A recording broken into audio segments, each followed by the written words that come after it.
Assalamualaikum, kembali lagi di video reaction saya kali ini guys. Oke, apa kabar semuanya? Semoga sehat selalu. Nah, kali ini saya mau tengok video pembahasan tentang ini ya. Dunia terkejut di tengah krisis global. Ekonomi Indonesia diramalkan bakal melejit di atas 5%. Jadi di saat gitu kan pelbagai krisis yang melanda ekonomi dunia gitu ya, ketidaktentuan ekonomi dunia gitu, Indonesia malah tumbuh kuat gitu ya, ekonominya gitu, perkembangannya itu meningkat gitu, bahkan juga diramalkan bakal melejit sampai di atas 5% ini. Jadi Indonesia membuat kejutan ini ya kepada dunia gitu, walaupun ada ketidaktentuan gitu pada ekonomi global, tapi Indonesia buat kejutan dengan kuatnya ekonominya tuh tumbuh pesat gitu. So jangan lama-lama lagi, mari sama-sama tengok video ini. Let's go. Berbondong-bondong ramal ekonomi RI tumbuh di atas 5% di tengah prospek suram global. Bank Dunia memperkirakan perekonomian Indonesia mencapai 5,2% pada tahun ini. Kinerja ini lebih kuat dibandingkan perkiraan pertumbuhan ekonomi untuk tahun 2021 yang diperkirakan mencapai 3,7%. Proyeksi kali ini juga lebih tinggi dari perkiraan laporan bulan Juni yang memperkirakan pertumbuhan sebesar 5% pada tahun ini. Namun IMF memangkas prospek ekonomi 2021 0,7% dari semula 4,4%. Dikutip dari laporan Bank Dunia Rabu 12 Januari, pertumbuhan ekonomi di Indonesia diproyeksikan akan kembali ke 5,2% pada 2022, didukung oleh permintaan domestik yang lebih kuat dan kenaikan harga komoditas sebelum akhirnya beringsut turun menjadi 5,1% pada 2023. Pertumbuhan ekonomi tahun lalu yang tidak begitu signifikan menunjukkan dampak dari pandemi masih terasa. Namun, Bank Dunia mencatat output ekonomi Indonesia telah melampaui level sebelum pandemi pada 2021. Hal ini tidak lepas dari lonjakan harga komoditas. Pertumbuhan ekonomi Indonesia tahun ini akan lebih tinggi dibandingkan Malaysia sebesar 4,2% dan Thailand 5,1%, tetapi masih di bawah Vietnam sebesar 6,5% dan Filipina 5,9%.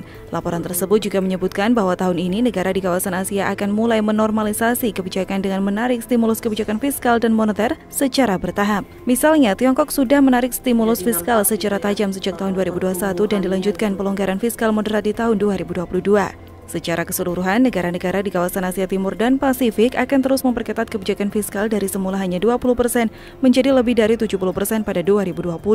Pengetatan diprediksi kembali meningkat tahun 2023 menjadi 80%. Pengetatan fiskal diharapkan menstabilkan rata-rata utang publik negara di mana setelah peningkatan pada akhir 2021 dibandingkan tahun 2019.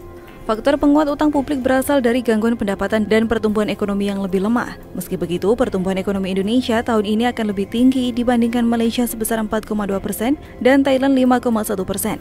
Tetapi masih di bawah Vietnam sebesar 6,5% dan Filipina 5,9%. Sementara itu, Oxford Economics juga memperkirakan pertumbuhan ekonomi Indonesia pada 2022 dapat mencapai 6% atau lebih tinggi dari proyeksi pemerintah.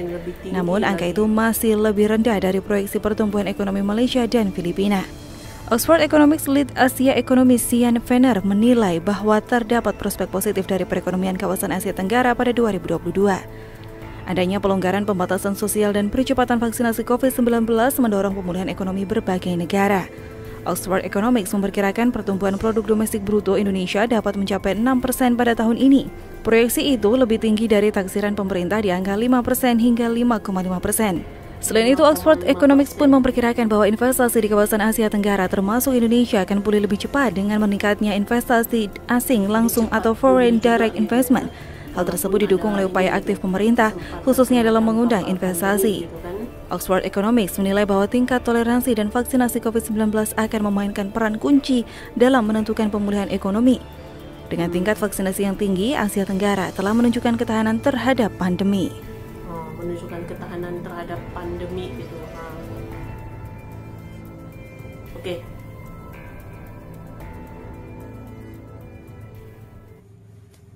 Oke guys, jadi itu dia video pembahasannya ini. Jadi di sini kita nampak gitu ya, pertumbuhannya, perkembangannya, pemulihan Indonesia gitu ya.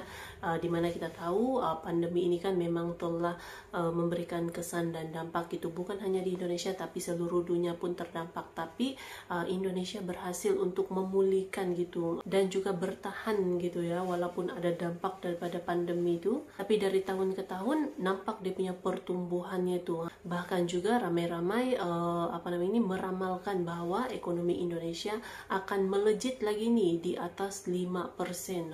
Jadi ini membuktikan memang Indonesia kuat bertahan gitu ya dalam menghadapi krisis yang melanda ekonomi global gitu kan, sekaligus menstabilkan juga gitu ekonominya sendiri gitu. Jadi memang tahan banting Indonesia, oke? So, terima kasih banyak sebab kamu sudah menonton video ini. Jangan lupa macam biasa untuk support channel saya dengan subscribe, like video ini, dan jangan lupa untuk komen juga, oke?